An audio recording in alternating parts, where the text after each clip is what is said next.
প্রিয় ছাত্রছাত্রীরা সবাইকে পলাশ ফিজিক্স চ্যানেলে স্বাগত। আজকের আমরা ওহমের সূত্র, এতদিন আমরা ওহমের সূত্র জানতাম, কিন্তু ওহমের সূত্রটা কিভাবে এসছে তার গাণিতিকভাবে প্রমাণটা শিখব। আমরা কি জানতাম যদি একবার মনে করি। ওহমের সূত্র জানতাম যে কোনো একটি পরিবাহী, অর্থাৎ যাদের মধ্যে দিয়ে আধানের প্রবাহ ঘটে, এই পরিবাহীর দুই প্রান্তের বিভব পার্থক্য থাকলে, অর্থাৎ আমরা যদি এই পরিবাহীর দুই প্রান্তে একটা ব্যাটারি যুক্ত করি, কোষ যুক্ত করি, করলে কী হবে? দুটো প্রান্তে বিভব পার্থক্য সৃষ্টি হবে, ফলে এই পরিবাহীর মধ্যে দিয়ে কারেন্ট যাবে, তড়িৎ প্রবাহ ঘটবে। আর ওহম পরীক্ষা নিরীক্ষা করে কি বলেছিলেন যে এই পরিবাহীর মধ্যে দিয়ে যে কারেন্টটা যায় সেটা ওর দুই প্রান্তের বিভব পার্থক্যের সঙ্গে সমানুপাতিক।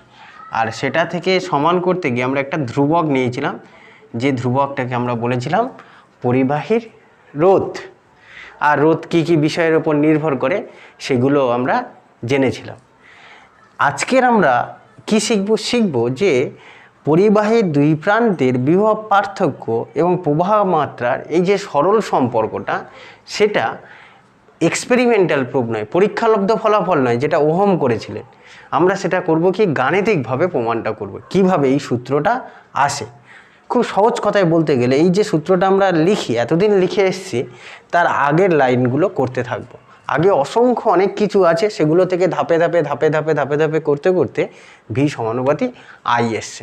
আমরা সেই সূত্রটা প্রতিষ্ঠা করব, এমনকি জানবো রোধ কি কি বিষয়ের উপর নির্ভর করে, যেটা জেনেছিলাম দৈর্ঘ্যের ওপর, ক্ষেত্রফলের ওপর কিভাবে নির্ভর করে সেটা যেমন জানবো, তেমনই জানবো রোধাঙ্ক কি কি বিষয়ের ওপর নির্ভর করে সেটাও পরিমাপ করা শিখব।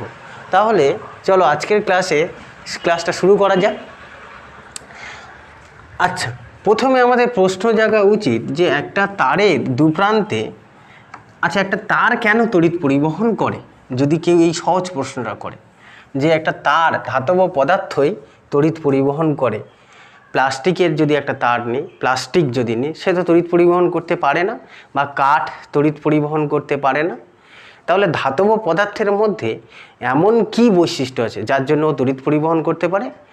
আসলে কী হয় যেন, ধাতব পদার্থের মধ্যে অসংখ্য মুক্ত ইলেকট্রন থাকে। মুক্ত ইলেকট্রন বলতে কাদেরকে বোঝায়?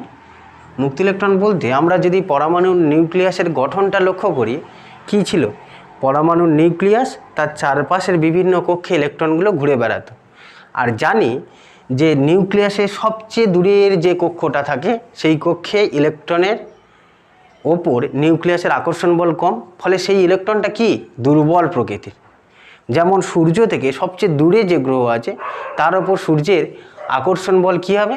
স্বাভাবিকভাবে কম হবে।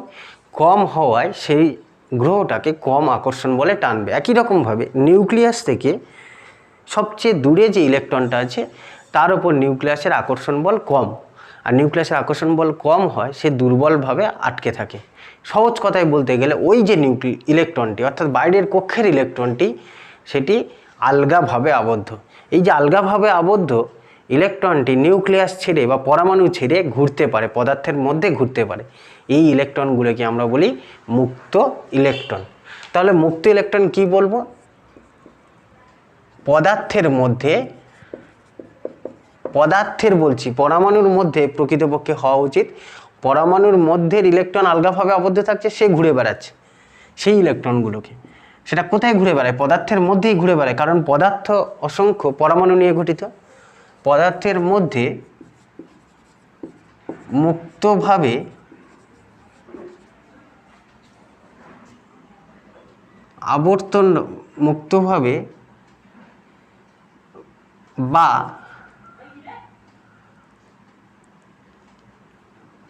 মুক্তভাবে যে ইলেকট্রনগুলি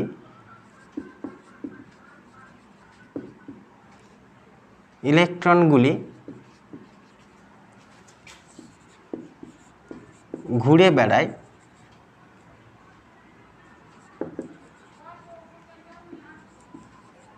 তাদেরকে মুক্ত ইলেকট্রন বলে।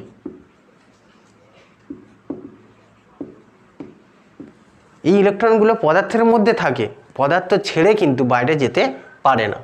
এখন শুধু কি আমি যদি একটা ধাতব পদার্থ নিই, সেই পদার্থের মধ্যে শুধু কি মুক্ত ইলেকট্রন থাকবে? অবশ্যই না। মুক্ত ইলেকট্রন থাকবে, তার সঙ্গে কি থাকবে? পরমাণু থাকবে, নিউক্লিয়াস থাকবে, অনেক কিছুই থাকবে, কিন্তু ইলেকট্রনগুলো ঘুরে বেড়াবে, এই পদার্থের মধ্যে এলোমেলোভাবে ঘুরে বেড়াবে। এখন বলো, ইলেকট্রন ঘুরে বেড়ালে, এলোমেলোভাবে ঘুরে বেড়ালে কি হবে? দেখবে কিছু সংখ্যক ইলেকট্রন যদি বাঁ দিক থেকে ডান দিকে গতিশীল হয়, এদিকে যদি গতিশীল হয়, কিছু সংখ্যক ইলেকট্রন এদিকে গতিশীল, ফলে আধানের লব্ধি প্রবাহটা কি হয়ে যাবে? শূন্য হবে। অর্থাৎ আধানের লব্ধি প্রবাহ শূন্য হওয়ায় আমরা কি বলতে পারি? বলতে পারি এই পরিবাহীর মধ্যে দিয়ে কোনো তড়িৎ প্রবাহ হচ্ছে না। কারণ তড়িৎ প্রবাহ মানে কি জানি? তড়িৎ প্রবাহ মানে জানি আধানের প্রবাহ, পরিবাহীর মধ্যে দিয়ে আধানের প্রবাহ। এখন মুক্ত ইলেকট্রনগুলো এলোমেলোভাবে ঘুরে বেড়ায়, লব্ধি প্রবাহ কত হয়? মুক্ত ইলেকট্রনগুলি কোনো নির্দিষ্ট দিকে নয়, যে কোনো দিকেই ঘুরে বেড়ায়। মুক্ত ইলেকট্রনগুলি অনিয়মিতভাবে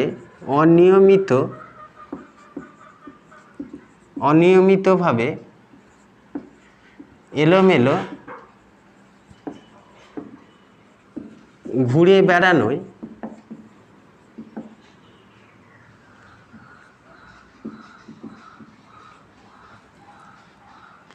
ঘুরে বেড়ানোর ফলে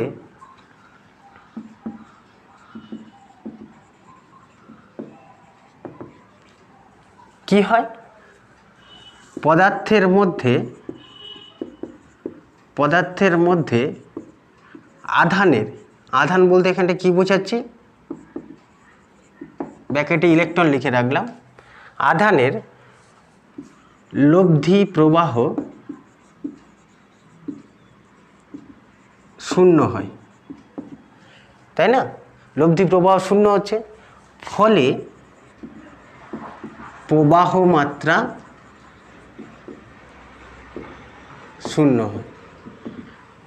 তাই আমরা একটা ধাতব পদার্থকে রেখে দিলে, একটা তামার তারকে রেখে দিলে, তার মধ্যে দিয়ে কোনো তড়িৎ প্রবাহ ঘটে না। ইলেকট্রনগুলির অর্থাৎ বলতে পারি, অর্থাৎ মুক্ত ইলেকট্রনগুলির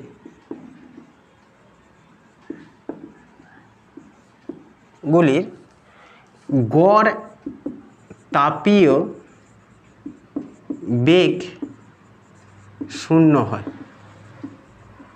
আচ্ছা, গড় বেগ শূন্য, এটা নিশ্চয়ই বুঝতে পেরেছ, কারণ ইলেকট্রনগুলো সব এলোমেলো ছুটে বেড়াচ্ছে, ফলে গড় বেগ শূন্য হবে। কিন্তু গড় তাপীয় বেগ কেন বলা হচ্ছে? আসলে দেখো, এই ইলেকট্রনগুলো কেন ছুটে বেড়াচ্ছে এর মধ্যে? ইলেকট্রনগুলো পদার্থের মধ্যে কেন ছুটে বেড়াচ্ছে? পদার্থের তাপ, একটা পদার্থের তো নির্দিষ্ট তাপমাত্রা আছে। ধরো আমি ঘরের মধ্যে রেখে দিলাম, ঘরের তাপমাত্রা যা, এই পদার্থটা সেই তাপমাত্রায় থাকবে। আর সেই তাপমাত্রায় থাকায় এই পদার্থের মধ্যে ইলেকট্রনগুলো সেই তাপটা অর্জন করবে, সেই তাপ শক্তি নেবে, সেই তাপ শক্তির প্রভাবেও ঘুরে বেড়ায় পদার্থটির মধ্যে। তাই এই ইলেকট্রনগুলোকে আমরা বলি তাপীয় ইলেকট্রন। বলা হচ্ছে মুক্ত ইলেকট্রনগুলির গড় তাপীয় বেগ শূন্য হয়।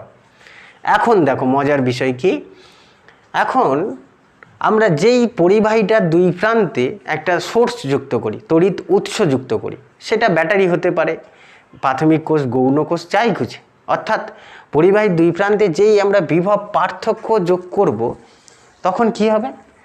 দেখবে যে, আচ্ছা, বিভব পার্থক্য প্রয়োগ করলে কি হয় বলো দেখিনি। এখানটা যদি আমরা তারের দুই প্রান্তে একটা বিভব পার্থক্য প্রয়োগ করি, প্রকৃতপক্ষে কি জানো, তারের দুই প্রান্তে বিভব পার্থক্য প্রয়োগ করার অর্থ হলো তারের মধ্যে একটা তড়িৎ ক্ষেত্র সৃষ্টি করা হয়েছে।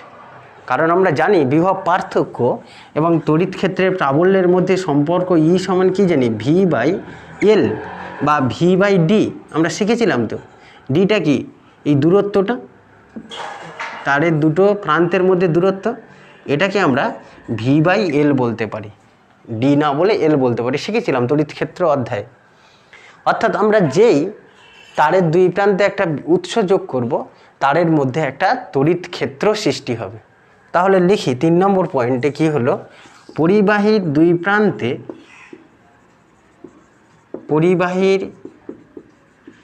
দুই প্রান্তে বিভব পার্থক্য প্রয়োগ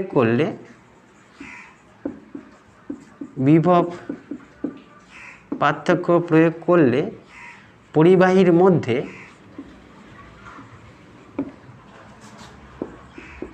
তড়িৎ ক্ষেত্র সৃষ্টি হয়। এখন বলতে পারো যে তড়িৎ ক্ষেত্র সৃষ্টি হলে কি হবে বলো তো? দেখো, পরিবাহীর মধ্যে যেই তড়িৎ ক্ষেত্র সৃষ্টি হলো, ওই তড়িৎ ক্ষেত্রের মধ্যে ইলেকট্রনগুলো গতিশীল, তো অর্থাৎ প্রতিটি ইলেকট্রনের ওপর বল প্রযুক্ত হবে। ইলেকট্রনের ওপর কোন দিকে বল প্রযুক্ত হবে? তড়িৎ ক্ষেত্রের বিপরীত দিকে। আমরা জানি তো, একটি আধান তড়িৎ ক্ষেত্রে থাকলে আধানের ওপর বল ক্রিয়া করে, সেই বলের মান আমরা জানি কত হয়। একটা আধানকে তড়িৎ ক্ষেত্রে রাখলে আধানের ওপর ক্রিয়াশীল বল হয় F সমান QE, তাই তো? আর বলের অভিমুখটা কোন দিকে হয়? তড়িৎ ক্ষেত্রের দিকে। কিন্তু আধানটি যদি ঋণাত্মক হয়, সেক্ষেত্রে আধানের ওপর যে বল প্রযুক্ত হবে তার অভিমুখ কোন দিকে হবে? বিপরীত দিকে, তড়িৎ ক্ষেত্রের বিপরীত দিকে। অর্থাৎ আমরা এক্ষেত্রে বলতে পারি, এই জায়গাটায় একটা গুরুত্বপূর্ণ পয়েন্ট, কি বলতে পারি, যে যেহেতু তড়িৎ ক্ষেত্র সৃষ্টি হয়েছে, এই তড়িৎ ক্ষেত্রের প্রভাবে ইলেকট্রনগুলির ওপর বল ক্রিয়া করবে, তাই না? তড়িৎ ক্ষেত্রের প্রভাবে তড়িৎ ক্ষেত্র ইলেকট্রনগুলির উপর, কোন ইলেকট্রনগুলি? যে ইলেকট্রনগুলো এলোমেলো ছুটে বেড়াচ্ছিল তার ওপর, ইলেকট্রনগুলির ওপর বল প্রয়োগ করে। কতটা বল, সেটার মান এখান থেকে গণনা করে দিতে পারি। শুধু ইর জায়গায় এটা লিখব, ইলেকট্রনের আধান যেহেতু আমরা ছোট হাতের ই দ্বারা প্রকাশ করি, তাই ই বল প্রয়োগ করে, ইলেকট্রনগুলির ওপর বল প্রয়োগ করে। এই বলের অভিমুখ কোন দিকে হয়? এই বলের অভিমুখ তড়িৎ ক্ষেত্রের বিপরীত দিকে হয়।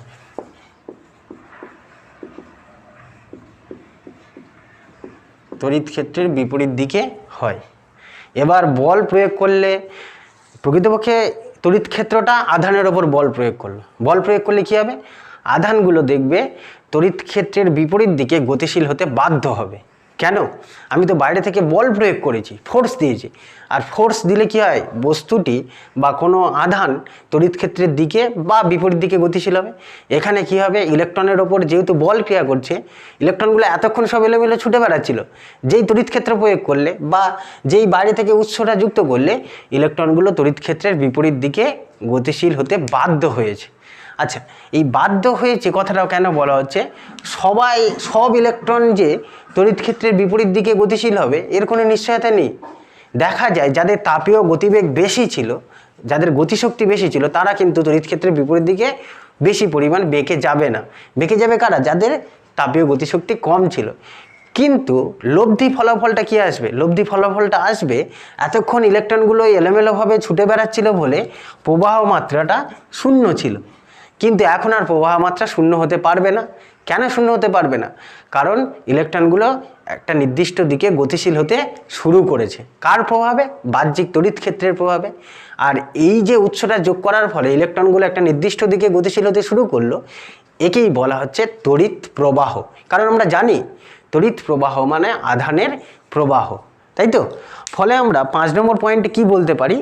4 নম্বর পয়েন্টে লিখলাম ইলেকট্রনগুলির ওপর বল প্রয়োগ করে, এই বলের অভিমুখ তড়িৎ ক্ষেত্রের বিপরীত দিকে হয়। ফলে কি হচ্ছে? ফলে ইলেকট্রনগুলি তড়িৎ ক্ষেত্রের অভিমুখের বিপরীত দিকে একটি লব্ধি বেগ অর্জন করে।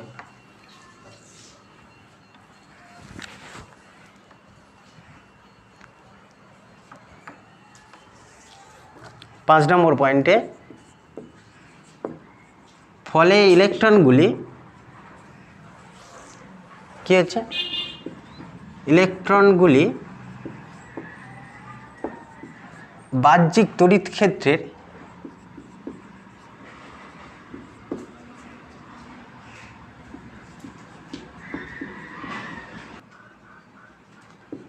তড়িৎ ক্ষেত্রের বিপরীত দিকে লব্ধি বেগ অর্জন করে। এতক্ষণ এলোমেলোভাবে ছুটে বেড়াচ্ছিল, এবার লব্ধি বেগ অর্জন করলো। ফলে পরিবাহীর মধ্যে তড়িৎ প্রবাহ ঘটে। পরিবাহীর মধ্যে দিয়ে তড়িৎ প্রবাহ ঘটে।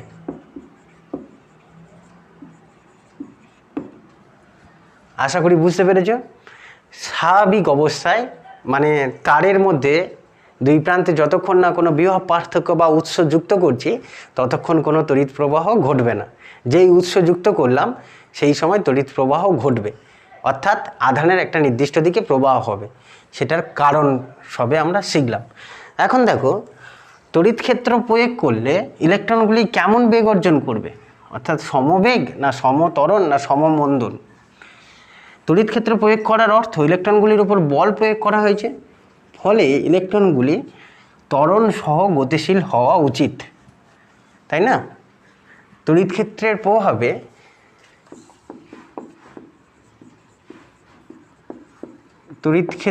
প্রভাবে ইলেকট্রনগুলি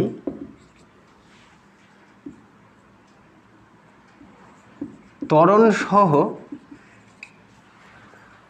গতিশীল হওয়া উচিত। গতিশীল হওয়া উচিত। উচিত কথাটা বলছি কারণ যেহেতু বল ক্রিয়া করেছে, আর নিউটনের সূত্র থেকে আমরা জানি তো বল ক্রিয়া করার অর্থ কি। বল ক্রিয়া করার অর্থ ইলেকট্রন তড়িৎ ক্ষেত্রে বা বলের দিকে বা বলের বিপরীত দিকে, যেহেতু ইলেকট্রন নেগেটিভ, কি হবে, ত্বরণ সহ গতিশীল হবে। কিন্তু এখানে হতে পারে না। কেন? কারণ আমি এই আগেই বলছিলাম পদার্থের মধ্যে কি থাকে, শুধু তো ইলেকট্রন থাকে না, ওর মধ্যেও সেই পরমাণুগুলো আছে, নিউক্লিয়াসগুলো আছে, প্রচুর অসংখ্য আছে। একটা পদার্থের মধ্যে অসংখ্য কোটি কোটি আছে।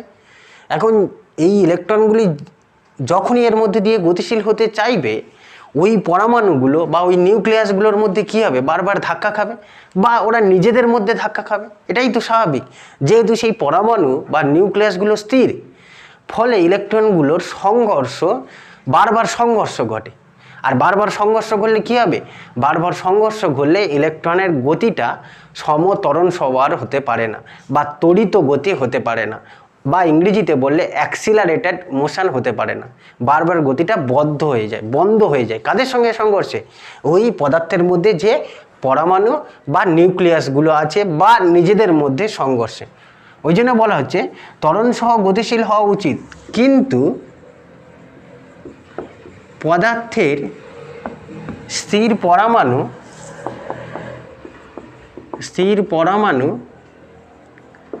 বা নিউক্লিয়াসের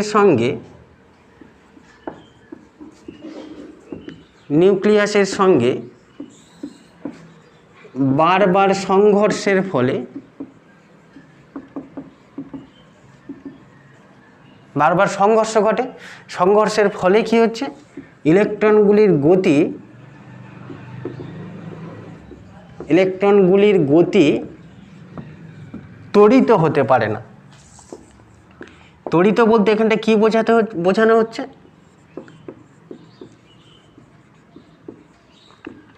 ত্বরিত বলতে এখানে বোঝানো হচ্ছে যে ত্বরণ সহ হতে পারে না।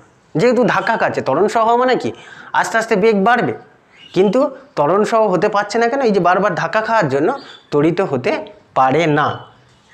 এবার দেখো 7 নম্বরে কি হয়, একটা পরমাণুর সঙ্গে সংঘর্ষ ঘটলো, সংঘর্ষ ঘটার পর আর একটা পরমাণুর সঙ্গে সংঘর্ষ যখন ঘটবে, সেই মধ্যবর্তী সময়ে পরপর দুটো সংঘর্ষের মধ্যবর্তী সময় ও কিন্তু ত্বরণ সহ গতিশীল হবে।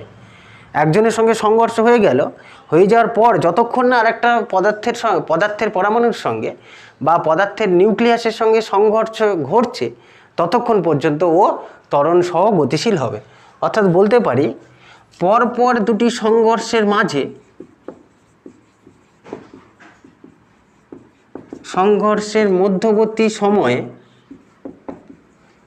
সময়ে ইলেকট্রনটা এখানটায় সংকেত দিয়ে লিখেছি, ইলেকট্রনটি ত্বরণ সহ গতিশীল হয়,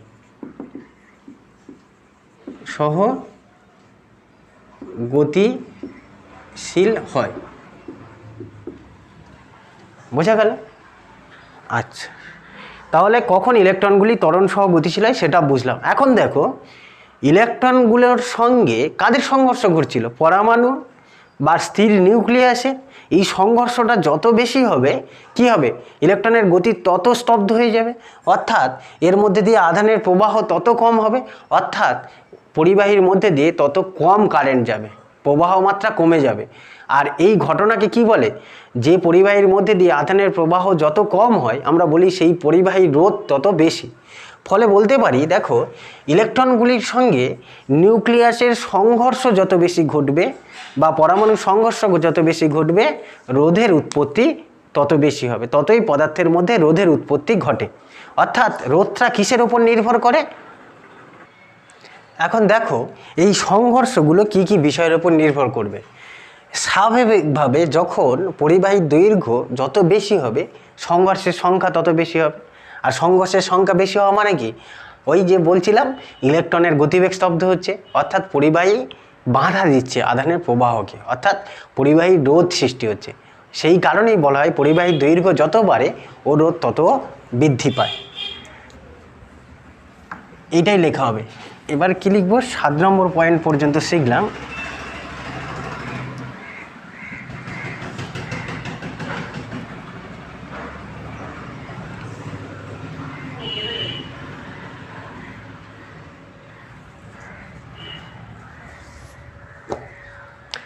আট নম্বর পয়েন্টে কি বলতে পারি?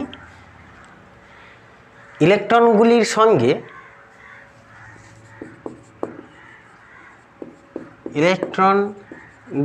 সঙ্গে স্থির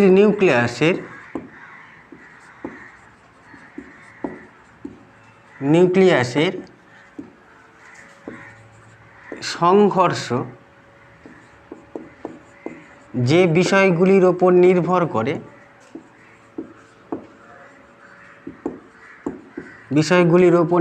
করে, মানে সংঘর্ষ কতটা হবে, কতবার সংঘর্ষ ঘটবে, সেটা যে বিষয়গুলির ওপর নির্ভর করে পরিবাহীর রোধ ও সেই বিষয়গুলির ওপর নির্ভর করে।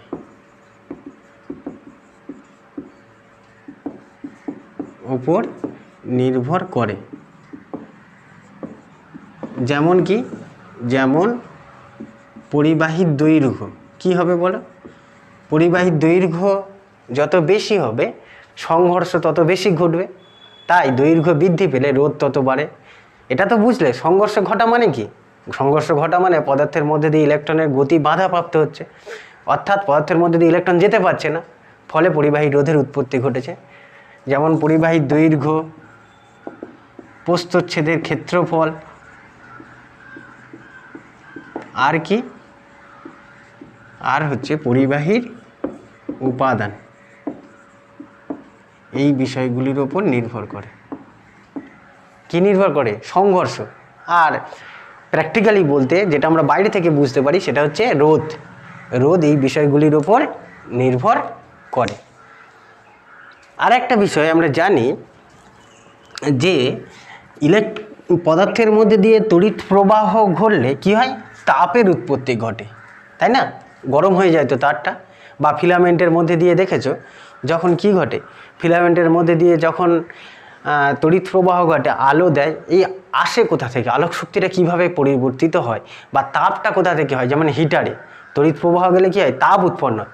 তাপটা কোথা থেকে আসে সেটা যদি একটু বোঝে, দেখো 9 নম্বরে বলতে পারি পরিবাহী উষ্ণ হওয়ার কারণ হিসেবে কি বলতে পারি? পরিবাহী উত্তপ্ত হওয়ার কারণ।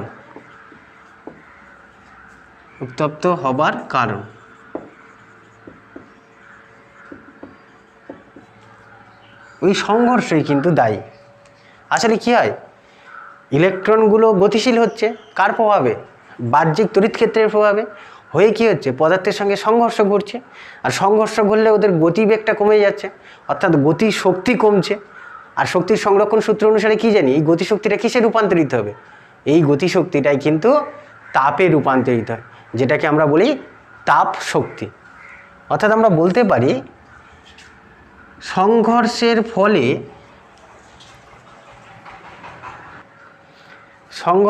ফলে ইলেকট্রনগুলির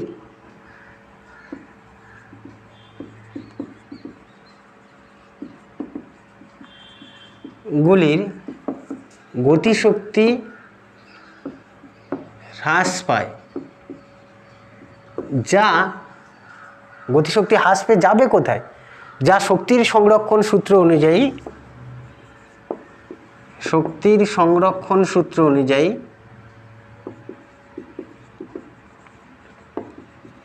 সূত্রানুসারে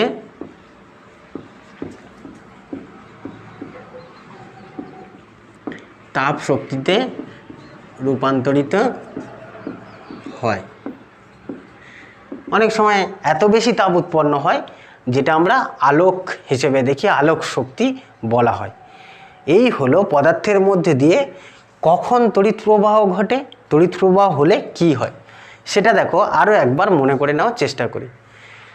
সাধারণ অবস্থায়, অর্থাৎ এমনি এরকম একটা তামার তার থাকলে, এটাকে মনে মনে তামার তার যদি ধরি, এর মধ্যে দিয়ে তড়িৎ প্রবাহ হবে না, তাই তো? কারণ এর মধ্যে মুক্ত ইলেকট্রন থাকে, সব এলোমেলো ঘুরে বেড়ায়, তাই তড়িৎ প্রবাহ ঘটে না। যেই বাইরে থেকে তড়িৎ ক্ষেত্র প্রয়োগ করি, ইলেকট্রনগুলোর ওপর বল ক্রিয়া করে, ইলেকট্রনগুলো তড়িৎ ক্ষেত্রের বিপরীত দিকে গতিশীল হতে চেষ্টা করে, কিন্তু গতিশীল হতে পারে না সবাই। কিন্তু আমরা একটা লব্ধি প্রবাহ দেখি, যেটাকে বলা হয় তড়িৎ প্রবাহ। আর সেই লব্ধি প্রবাহটা বারবার বাধাপ্রাপ্ত হয় কাদের দ্বারা? নিউক্লিয়াসের দ্বারা, পরমাণুর দ্বারা, বা নিজেদের মধ্যে সংঘর্ষে গতিটা বারবার স্তব্ধ হয়ে যাচ্ছে। এটাকে বলা হচ্ছে পরিবাহী রোধ। পরিবাহী রোধ কার কার উপর নির্ভর করে সেটাও বুঝলাম। আর পরিবাহীর মধ্যে দিয়ে তড়িৎ প্রবাহ হলে কেন তাপ উৎপন্ন হয় সেটা আমরা জানলাম। এরপরেই আমরা শিখব যে পরিবাহীর মধ্যে দিয়ে তড়িৎ ক্ষেত্র প্রয়োগ করলে পরিবাহীর মধ্যে দিয়ে আধানের প্রবাহ ঘটছে, সেই আধানের প্রবাহ বা আধানের কতটা বেগ অর্জন করে আধান। আমাদের কিন্তু মূল উদ্দেশ্য ভুলে গেলে হবে না, আমরা কিন্তু ওহমের সূত্রটা প্রতিষ্ঠা করতে চাইছি, যে ভি সমানুপাতি আই, সেটা ধীরে ধীরে যাব, একটা স্টেপে যাব। এটা আগে আমরা থিওরিটা বুঝলাম এতক্ষণ ধরে, কি ঘটে পদার্থের মধ্যে। এবার একটু আমরা কি বের করব যেন, বাইরে থেকে তড়িৎ ক্ষেত্র প্রয়োগ করলে ইলেকট্রনগুলি কতটা বেগ অর্জন করে, কতটা গড় বেগ অর্জন করে। আমরা বলেছিলাম ইলেকট্রনগুলোর বেগ ত্বরিত হতে পারে না, কি হয়? দুটো সংঘর্ষের মাঝে ও ত্বরণ সহ গতিশীল হয়, তারপরে আবার বেগ সংঘর্ষের সঙ্গে সঙ্গে কী হয়ে যায়? যেই সংঘর্ষ ঘটে বেগ শূন্য হয়ে যায়, তাই তো?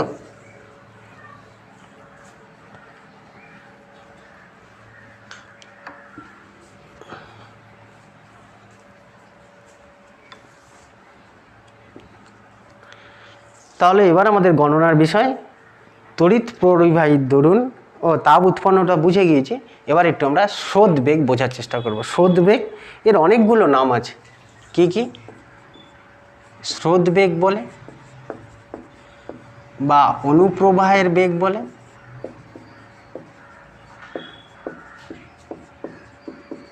বুঝলে?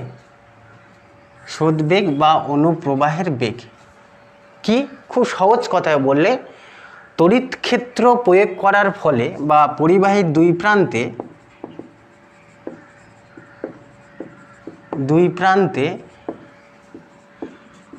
তড়িৎ ক্ষেত্র প্রয়োগ করার ফলে, আর তড়িৎ ক্ষেত্র কিভাবে প্রয়োগ করব? ওর দুই প্রান্তে একটা উৎস যোগ করেই তো। তড়িৎ ক্ষেত্র প্রয়োগ করার ফলে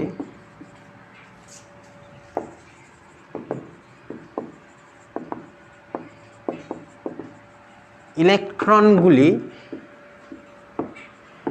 যে গড় বেগ অর্জন করে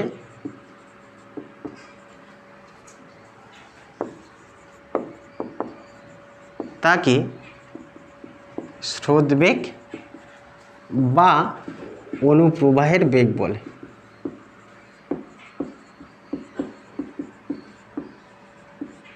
বেগ বলে।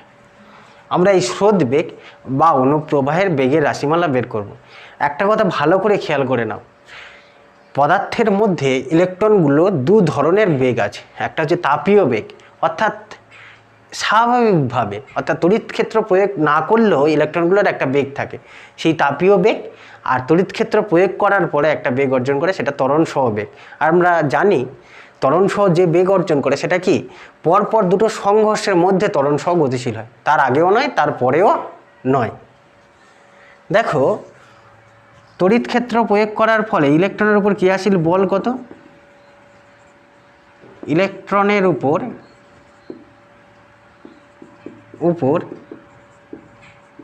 ক্রিয়াশীল বল এফ যদি লিখি, এফ সমান কত আসবে? -E ইন্টু ই। ইটা কি?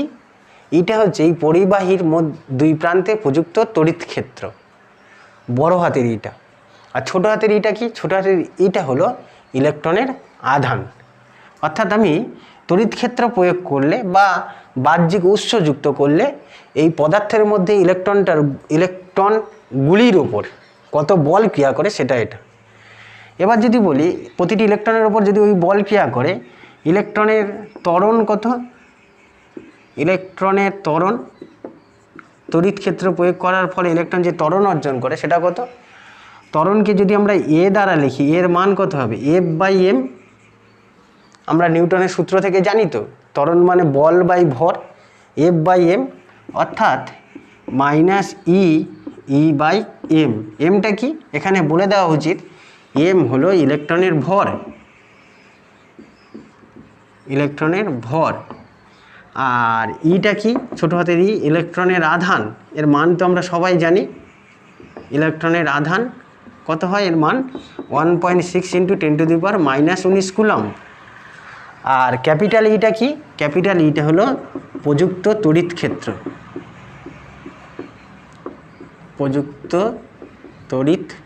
ক্ষেত্র, এই ত্বরণ সহ গতিশীল থাকে।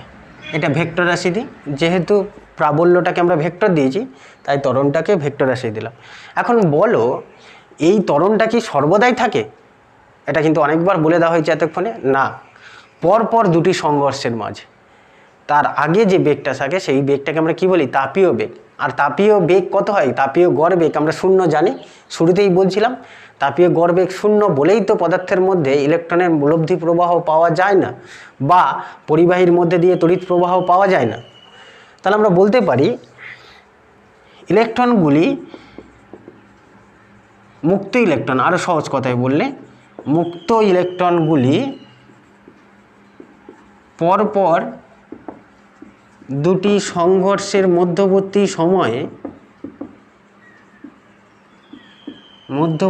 সময়ে এই ত্বরণ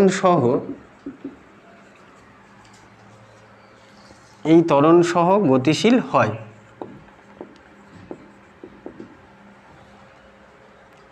বোঝা গেল? এই ত্বরণ সহ গতিশীল হচ্ছে।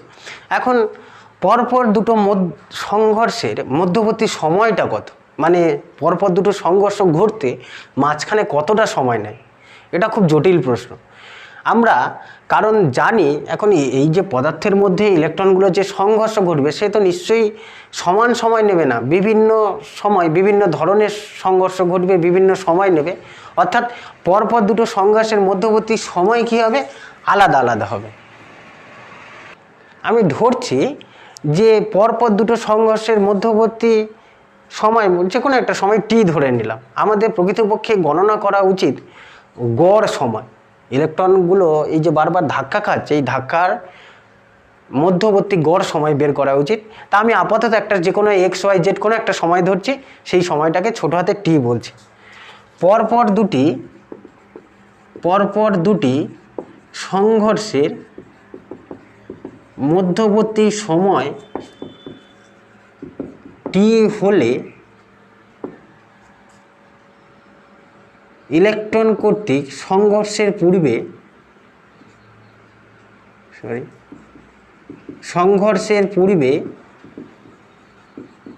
ইলেকট্রন কর্তৃক অর্জিত বেগ অর্জিত বেগ মানে কি বলছি ভালো করে বোঝো। একটা সংঘর্ষ ঘটলো, আমার সঙ্গে ধরো সংঘর্ষ ঘটলো, ঘটার পর তোমার সঙ্গে সংঘর্ষ ঘটার মধ্যবর্তী সময়ে ত্বরণ সহ গতিশীল হবে। এই যে আমার সঙ্গে সংঘর্ষ ঘটার পর ও কি হচ্ছে, ত্বরণ সহ তোমার দিকে গতিশীল হচ্ছে। এখন যতক্ষণ না তোমার কাছে পৌঁছাচ্ছে বা তোমার সঙ্গে ধাক্কা খাচ্ছে ততক্ষণ ত্বরণ সহ গতিশীল হবে, অর্থাৎ ততক্ষণ বেগ বাড়তে থাকবে। এইভাবে বেগ বাড়তে বাড়তে তোমার কাছে গিয়ে যখন পৌঁছালো তখনও কতটা বেগ অর্জন করলো সেটাই আমি লিখছি যে পরপর দুটি সংঘর্ষের মধ্যবর্তী সময় টি হলে আরও একটি সংঘর্ষের পূর্বে, ঠিক পরের সংঘর্ষটা হওয়ার পূর্বে ইলেকট্রন কর্তৃক কত অর্জিত বেগ হচ্ছে। ইলেকট্রন কর্তৃক অর্জিত বেগ কি লিখতে পারি, দেখো অর্জিত বেগ আমরা এরকমভাবে লিখতে পারি একমাত্রিক গতি সমীকরণ থেকে।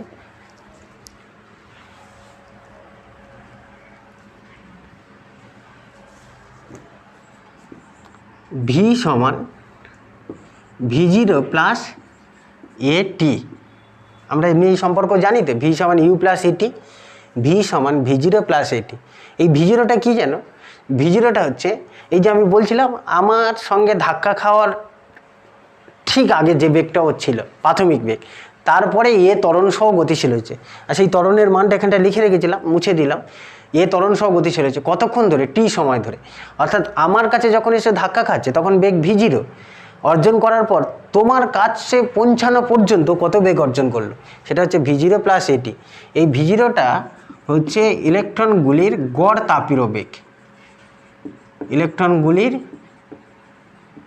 গড় তাপীয় বেগ, বলছিলাম তাপীয় বেগ মানে স্বাভাবিকভাবে অর্থাৎ তড়িৎ ক্ষেত্রে প্রয়োগ না করলে যে বেগ অর্জন করে। আর যদিও এই ইলেকট্রনগুলির গড় তাপীয় বেগের মান কত ধরে নিয়েছি, 0 ধরে নিয়েছি, নয় 0 হয়।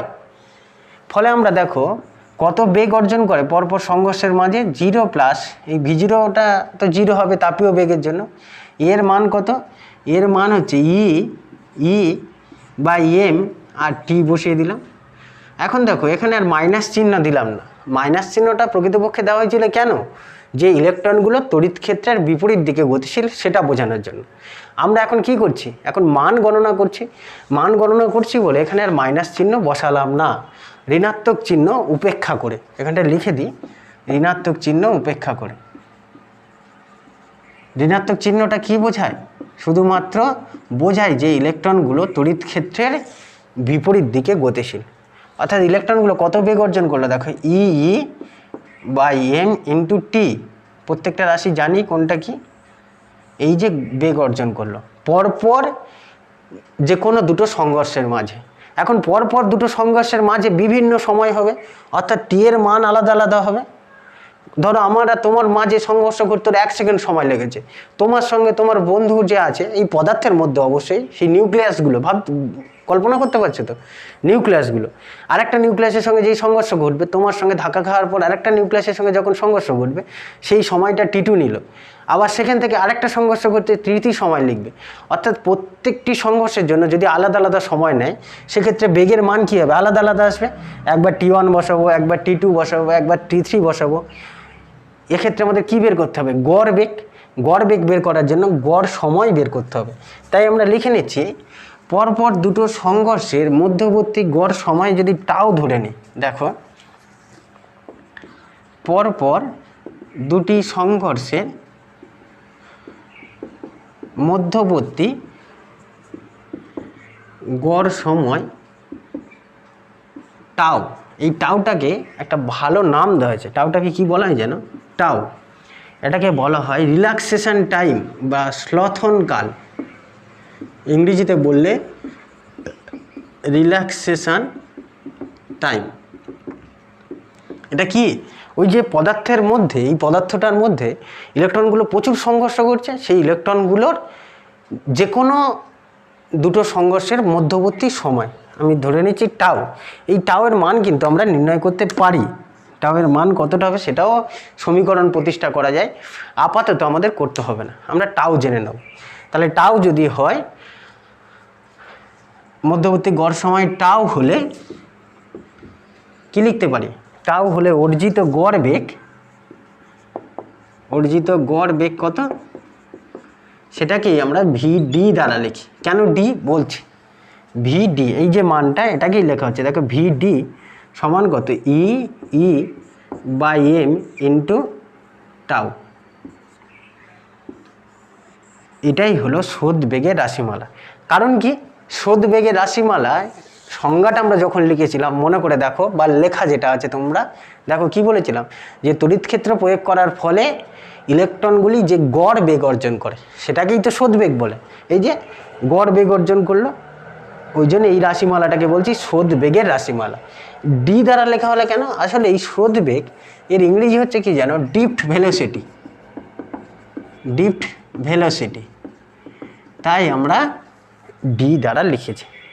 তাহলে বুঝতে পারলে ইলেকট্রনগুলো প্রথমে কি ছিল, যখন তড়িৎ ক্ষেত্র প্রয়োগ করা হয়নি এলোমেলো ছুটে বেড়াচ্ছিল, গড় বেগ 0 ছিল। যেই তড়িৎ ক্ষেত্র প্রয়োগ করলাম তখন ইলেকট্রনগুলো একটা স্রোত বেগ অর্জন করলো। সেই স্রোত বেগের মান কত, E by M into tau. আরও সহজ কথায় বললে ইলেকট্রনগুলো এই গতিবেগে পদার্থের মধ্যে গতিশীল হবে। আর স্রোত বেগের একক কী হবে, স্রোত বেগের একক কিন্তু এর এককটা কী হবে, ভিডির একক। স্রোত বেগ বলছি তো, এটা এক ধরনের বেগ, এমনি বেগের যা একক হয়, অর্থাৎ মিটার পার সেকেন্ড। ইলেকট্রনগুলো এই বেগ সহ পদার্থের মধ্যে গতিশীল হবে। কোন দিকে গতিশীল হবে, তড়িৎ ক্ষেত্রের বিপরীত দিকে। কখন গতিশীল হবে, যখন আমরা ওর দুই প্রান্তে একটা তড়িৎ ক্ষেত্র প্রয়োগ করব। আশা করি বুঝতে পারলে। এই হলো ইলেকট্রনগুলো কতটা বেগ অর্জন করে। এখনও কিন্তু আমাদের ওহমের সূত্র এলো না, আমরা আসবো এর পরের পার্টে। আমরা প্রথম পার্ট শিখলাম এখানে, এর পরের পার্টে গিয়ে কিভাবে ওহমের সূত্র আসবে এই স্রোত বেগ থেকে সেটা বোঝার চেষ্টা করব। তোমরা এগুলো একটুখানি ভালো করে দেখো, বুঝে নেওয়ার চেষ্টা করো। পরের পার্টে দেখা হচ্ছে। Thank you.